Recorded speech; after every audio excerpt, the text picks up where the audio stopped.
The political events taking place here in South Korea over the past few months have been making quite a bit of international headlines as well. Our Kim Bo-kyoung reports. Those in South Korea are not the only ones eagerly waiting to see who will be the next president. Many foreign media outlets are reporting on South Korea's presidential election in real time as they pay close attention to who the next leader might be.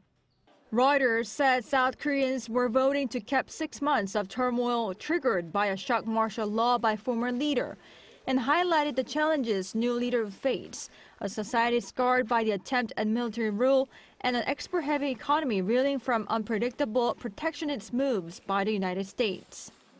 CNN pointed out how significant this election is to the country, as it has floundered for months with interim leaders that keep changing while navigating Yoon's impeachment trial and an investigation into the short-lived martial law.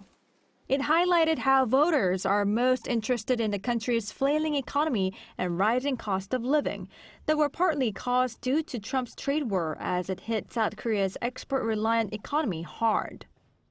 That is why both candidates focused on the economy, CNN said, while underlying other problems such as the demographic crisis and regional tensions that must be tackled as well.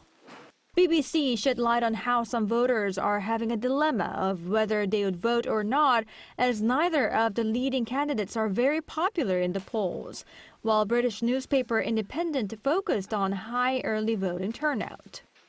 Neighboring countries' media outlets, including Japanese broadcaster NHK and Chinese Xinhua news agency, covered the election, with Xinhua explaining that the snap election is being held due to the failed attempt at martial law by former President Yoon and his subsequent removal from office. Kim Bo-kyoung, 아리랑뉴스.